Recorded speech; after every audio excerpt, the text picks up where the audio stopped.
सेवा से और सुमिरन से अंतःकरण बहुत जल्दी शुद्ध होता है। अगर सेवा सुमिरन दोनों जिसको सही ढंग से ना मिल पा रहे हो तो वृंदावन की रज लगाओ पूरे शरीर में, बहुत जल्दी शुद्ध हो जाएगा अंतःकरण। वृंदावन की रज का सेवन करो, पूरे शरीर में पाउडर की तरह लपेटो। बार बार कहते मान लो, इस शरीर से प्यार मत करो, शरीर तुम नहीं हो। शरीर का वास्तविक प्यार यही होगा कि रज इसमें लगी रहे। स्नान के बाद शरीर हल्का गीला रहता है और जब रज लगाओ तो पूरे शरीर में रज लग जाती है। रोज लगाते हो, रज लगी है और शरीर छूट जाएगा तो श्री जी की प्राप्ति हो जाएगी। ये पूज्य राधा बाबा ने अपनी वाणी में लिखा कि यदि वृंदावन की रज शरीर में लगी हुई है और शरीर छूट जाए तो भगवत प्राप्ति हो जाएगी। यार नाम सुमिरन नहीं बन रहा, किसी की सेवा नहीं कर पाए तो इतना तो कि खूब रज लपेटे और गीली करके तिलक रूप में ऐसे लगा लो और सूखी पूरे शरीर में लगा लो। तो अगर संत सेवा का क्या स्वरूप है, संत सेवा को तो उसी को गुरु सेवा मान लेते हैं। गुरु सेवा संत सेवा एक ही कि उसका स्वरूप क्या है, तो बोले उनकी आज्ञा के अनुसार चलना, उनके आदेश उपदेशों का पालन करना। इसी से अहंकार नष्ट हो जाएगा। संतों की सेवा मतलब अहोभाग्य है जो गुरुजनों की शरीर सेवा में है। जैसे हमारे गुरु जी की सेवा में जो है ना, वो जब सामने से निकलते हैं तो हम उनके चरणों को देखकर बार बार प्रणाम करते हैं। शुरू से भाव रहा है कि जो गुरुजनों की सेवा में है वो हमारे लिए सर्वश्रेष्ठ है। हम उनकी बराबरी आज्ञा पालन करके भी नहीं कर सकते। देखो भाव का विषय है। शास्त्र आज्ञा करता है कि गुरु और संत की आज्ञा का पालन करना ही सबसे बड़ी सेवा है। लेकिन जो गुरु जी की लंगोटी धो रहे हैं, जो गुरु जी को स्नान करा रहे हैं, जो गुरु जी के जूठे पात्र मार्जन कर रहे हैं, जो गुरु जी को बना के पवा रहे हैं, और हम यहाँ माला चला करके, तो हमारा सर उनके आगे झुका रहेगा। हम सदैव उनकी चरण वंदना करेंगे कि आपको जो सौभाग्य मिला है, जो आप हमारे गुरु जी को सुख पहुंचाते हैं, इसलिए मैं आपका दास हूं, दास हूं हम। जब वो सामने निकलेगा तो हम पहले उसके चरणों को गौर से दर्शन करते हैं और उनको प्रणाम करते हैं कि जिसके हाथों से हमारे गुरु सेवा बन रही है वो हमारे लिए गुरु जी के समान पूज्य है। उसकी बराबरी तो नहीं कर सकते हम, तपस्या करके या तीर्थ अवगाहन करके या जो भी, उसकी बराबरी नहीं कर सकते। वो तो रहेगा ही। जो गुरु जी की चरण सेवा में है, रात दिन उनके हुक्म पर खड़ा है, उनकी सेवा में, तो आप देखो, आप भजन कर रहे हो लेकिन अपने लिए कर रहे हो। हमारी बात को समझना। गुरु आज्ञा का पालन कर रहे हो लेकिन अपने लिए। आप गुरु जी को प्रणाम कर रहे हो अपने लिए, प्रणाम कर रहे हो गुरु जी को, गुरु जी के लिए नहीं, अपने लिए, हमारा मंगल होगा। आप गुरु जी को कुछ दे रहे हो अपने लिए, लेकिन वो जो भी कर रहा है गुरु जी के लिए कर रहा है। उसको प्रणाम नमस्कार से मतलब नहीं है। गुरु जी को प्यास लगी है, पानी पिलाना, गुरु जी को भोजन, गुरु जी की आरती करने का जो समय है वो स्वयं आरती कर रहा है। गुरु जी खड़े हैं या बैठे हैं, आराम मिल रही ना, गुरु जी को आराम मिल रही ना, गुरु जी को सुख पहुंच रहा है ना। बहुत सूक्ष्मता से हमारे इस विषय को समझना, अन्यथा मत ले जाना। आप जो भी पालन कर रहे हो गुरु आज्ञा का अपने लिए, और वो जो भी कर रहा है प्रगट में गुरु जी के लिए कर रहा है। वो गुरु जी का कपड़ा धो रहा है गुरु जी के लिए, गुरु जी की लंगोटी धो रहा है गुरु जी के लिए, अपने जीवन को अर्पित किए है गुरु जी के लिए। इसलिए उसकी समानता में तो नहीं कह सकते हम कि उनके समान सब नहीं। कभी कृपा हो जाए हमारे ऊपर भी और हमको चंद दिन ही सेवा मिल जाए, वो समानता गुरु जी की नहीं। जो सेवा में वो तो मतलब जीत गया। अब है 1000 लड़के होते हैं तो 1000 लड़कों में सब थोड़ी कमांडो बन जाते हैं, 10 5 निकल पाते हैं। ऐसे मानो लाखों शिष्य हैं तो लाखों गुरु जी को मानने वाले हैं, लाखों में 10-5 गुरु जी की मानने वाले हैं। लाखों गुरु मानने वाले हैं, लाखों में 10-5 गुरु की मानने वाले हैं। उनमें से कोई 1-2 गुरु को सुख पहुंचाने वाले हैं। गुरु को सुख पहुंचाने के लिए हम तत्पर हैं। खड़ा है रात दिन हुक्म पे खड़ा, जैसे गुरु जी आज्ञा करें बस गुरु जी की सेवा। उनकी समानता तो नहीं कर सकते, वो तो साक्षात भगवत स्वरूप है, वो कोई साधक नहीं है। वो पूर्व जन्म में साधना से सिद्ध हुए तो साक्षात परब्रह्म स्वरूप गुरुदेव की परिचर्या में लगे हैं। उनकी बराबरी कैसे हो सकती है? सोचो, हम गुरु जी की आज्ञा का पालन कर रहे हैं, लेकिन हम गुरु जी की थाल का जूठन तो नहीं पा रहे ना। पाने के बाद सरका दिया और पूरा धो के वो पी रहा है, उसकी बराबरी हम कर पाएंगे? गुरु जी को छू नहीं सकते और रोज कपड़ा लंगोटी सब धो के फैला के कैसे उसकी समानता कर सकते हैं? हम चाहे जितना तप करें, चाहे जितना जप करें, उसकी बराबरी थोड़ी कर सकते हैं। और इसके बाद डांट लगाया गुरु जी ने, हे ऐसे से नहीं ऐसे। जी महाराज, उसकी समानता कैसे कर सकते हैं? हाँ, लाभ हम गुरु सेवा का ले सकते हैं उनकी आज्ञा का पालन करके, लेकिन समानता नहीं कर सकते। उनकी समानता हम नहीं कर सकते। आप लोगों के अंदर भाव हो तो भले हो कि हम किसी से कम नहीं है, लेकिन हम उनकी समानता नहीं कर सकते जो गुरु की बालवत परिचर्या में लगे हैं। धन्य है वो साधक, धन्य है वो संत जो अपने गुरुदेव को स्नान कराते हैं, गुरुदेव का चरणामृत पीते हैं, गुरुदेव को भोग पवाते हैं बना के, गुरुदेव के वस्त्र धोते हैं। गुरुदेव की परिचर्या हम उनकी समानता नहीं कर सकते। और हम ये जरूर कह सकते हैं कि भगवान उनके अधीन हो जाएंगे। जिन्होंने गुरुदेव को ऐसे रिझा लिया, भगवान उनके अधीन हो जाएंगे। भगवान, जब हमारा हृदय, जैसे इस समय बात कर रहा हूं तो हृदय एकदम द्रवित हो रहा है उनके प्रति, गुरु जी को पानी पिला दे। एक विचार करो, गुरु जी को उठा के बैठा दे, गुरु जी की चरण सेवा कर दे। ये सौभाग्य कैसे मिल सकता है? जिनका हम उच्छिष्ट कभी प्राप्त कर ले तो फूले नहीं समाते, वो तीनों टाइम उनका पार में बचा हुआ, हम कैसे समानता उनकी कर सकते हैं? जो ऐसे आंख उठा के देखना सौभाग्य प्रतीत होता है, वो आंख निकाल करके उनको डांट रहे, ये सौभाग्य? तो ये किसी पूर्व जन्म का भारी तप एकत्रित हुआ और किसी संत और गुरुजनों के अनुशासन में, उनकी परिचर्या में, निकुंज जेब में रखा हुआ है। अगर किसी संत, किसी महापुरुष की परिचर्या में आप है ना, सब दुनिया के सब साधन एक तरफ और संत परिचर्या एक तरफ। किसी को संत परिचर्या मिल जाए तो कभी ये मत छोड़ना कि मुझे भजन करना है। इससे बड़ा कोई साधन नहीं, भगवान इसके अधीन हो जाते हैं। तो जो अन्य लोग नहीं प्राप्त कर पाते, द्वितीय स्थिति है कि वो उनकी आज्ञा में बंधे रहे। कि हमारा सौभाग्य इतना तो नहीं है कि मैं उनका वस्त्र प्रक्षालन कर सकूं, उनको स्नान करा सकूं, उनको भोग पवा सकूं, उनकी जूठन परिचर्या में मैं रहूं, लेकिन मैं अपने जीवन को उनको समर्पित करता हूं और उनकी आज्ञा में, तो उनकी कृपा से उसका अहंकार गलित हो जाएगा और सदगति प्राप्ति में कोई किंचित मात्र अंतर नहीं होगी, लेकिन प्रेम प्राप्ति में अंतर होगा।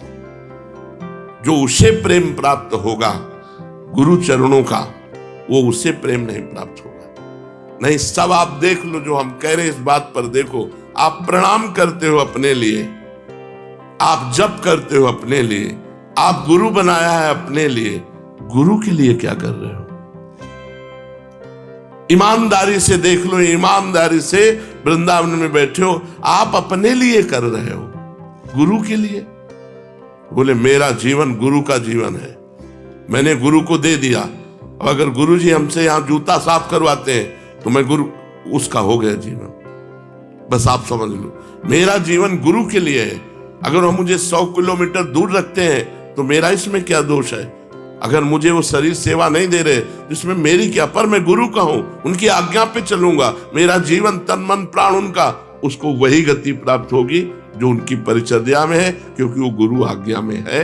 तो गुरु आज्ञा में जो है वो गुरु की परिचर्या ही मानी जाए। किसी भी संत की सेवा करें हम, जैसे हम पूज्य श्रीधर बाबा की सेवा, तो हमारी गुरु भक्ति बढ़ी और हमारा इष्ट प्रेम बढ़ा। उनकी सेवा से हमारे इष्ट प्रेम में विक्षेप नहीं हुआ, गुरु भक्ति में विक्षेप नहीं हुई, पर व्यवहार नहीं है। सेवा से मतलब है केवल, जैसे किसी भी संत, अब कोई बीमार संत है, किसी अन्य संप्रदाय का है, आप जाइए, आप उनकी सेवा परिचर्या कीजिए, पर श्रद्धा और विश्वास अपने गुरुदेव और इष्ट पर होना चाहिए। अगर इष्ट और गुरुदेव वाला श्रद्धा विश्वास कर लोगे तो उनके जो चल रहा है वही तुम्हारे चलेगा, तुम्हारे गुरु के जो चल रहा है वो नहीं चलेगा। ये भी बात ध्यान रखने की बात है। परिचर्या हम करेंगे, लेकिन श्रद्धा और विश्वास पूर्ण अपने गुरुदेव का। मैं अपने गुरुदेव की आज्ञा से आपकी सेवा कर रहा हूं, मैं अपने गुरुदेव की प्रसन्नता के लिए आपकी सेवा कर रहा हूं। मुझे आपसे कोई फल या कोई उपदेश या कोई सतमार्ग नहीं चाहिए। मुझे सतमार्ग मिल चुका है, मुझे उपदेश मिल चुका है, मुझे फल मिल चुका है, मुझे गुरुदेव मिल चुके हैं। उनकी आज्ञा है कि अगर संत सेवा मिल जाए तो करना चाहिए, तो मैं संत सेवा मान करके कर रहा हूं, आपसे कुछ चाहिए नहीं। तो उसका कभी भी परमार्थ नहीं बिगड़ेगा। जब तक संत सेवा न मिले तो नाम जपो, घर में ठाकुर विराजमान है, खूब भजन साधन करो, लेकिन इच्छा करो कि काश कभी कोई ऐसे वयोवृद्ध बीमार शरीर की हमें सेवा करने को मिल जाए। वृंदावन में तो सब संत ही हैं। देखो, एक बीच में एक माई इतनी तपस्विनी थी, संपूर्ण वृंदावन की रोज परिक्रमा लगाना, संत सेवा करना सब, और यही महीनों रख करके राधा नाम कीर्तन करके, और उनका शरीर पूरा। तो ऐसे भगवान दे देते हैं। कभी कोई ऐसा भजनानंदी मिल गया और उसकी सेवा बन गई तो हमारा देहाभिमान। पर सेवा सेवा है, जब तक सेवा न मिले खूब नाम जप करो, खूब और आकांक्षा करो कि इस शरीर से कभी किसी की सेवा बन जाए। बहुत जल्दी अंतःकरण शुद्ध होता है और अहंकार रहित होता है। सेवा की बहुत बड़ी महिमा है। अब जैसे सेवा भाव है, अब सब सत्संग सुन रहे हैं, अब एक रुमाल लेकर के जितने जूते चप्पल रखे सबके साफ कर दिए। देखा सत्संग होके गए, गली में सोहनी लगा दी। ये सेवा नहीं, सब संतों की सेवा बन गई। समय मिला, कारपेट साफ कर दिया। कितने संत बैठ करके सत्संग सुन रहे हैं। ये सब संत ही तो है, चाहे सफेद हो चाहे तो, जो भगवान में चित्त जोड़े वो संत है। सेवा की कमी नहीं है। अगर हम सेवा करना चाहें तो बहुत सेवा है, सेवा की कमी नहीं है। हम इच्छा करें सेवा की, भगवान हमें सेवा का अवसर देंगे। और खास बात, सब संतों के संत हैं भगवान। तो हमने कहा है चाहे राधा नाम सेवा रख लो और चाहे जुगल सेवा रख लो, तो वो भी सेवा तो है। जितना भगवान नाम जप करोगे उतने अधिक होगा, और जितना दूसरों की सेवा करोगे उतना अधिक होगा। दो बातें बताइए, सेवा और नाम जप। अंतःकरण को शुद्ध करने के लिए सेवा अत्यंत अनिवार्य है। चाहे पशु पक्षी मनुष्य साधु महात्मा किसी की भी हो, सेवा जरूर करनी चाहिए, सेवा होनी चाहिए।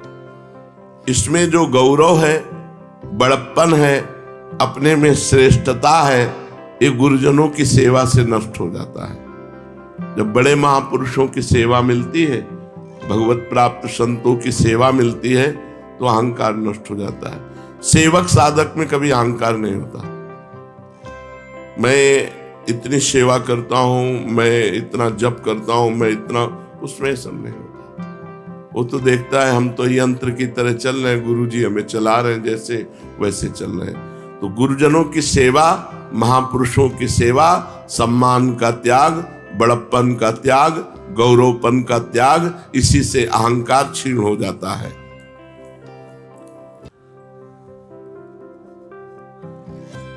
जो भगवत प्राप्त हो जाता है उसका व्यवहार कैसा होता है? बहुत सुलझा हुआ व्यवहार होता है। वो शास्त्र दृष्टि से व्यवहार करता है। पिता को पिता की तरह, माता को माता की तरह, पति को पति की तरह, पत्नी को पत्नी की तरह व्यवहार करेगा, पर शास्त्र दृष्टि के अनुसार।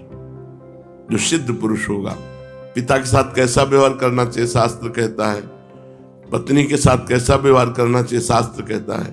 जो शास्त्र कहता है उसके अनुसार व्यवहार होगा, मनमानी आचरण नहीं रह जाएगा। जीवन मुक्त पुरुष के द्वारा कर्म होते हैं या नहीं?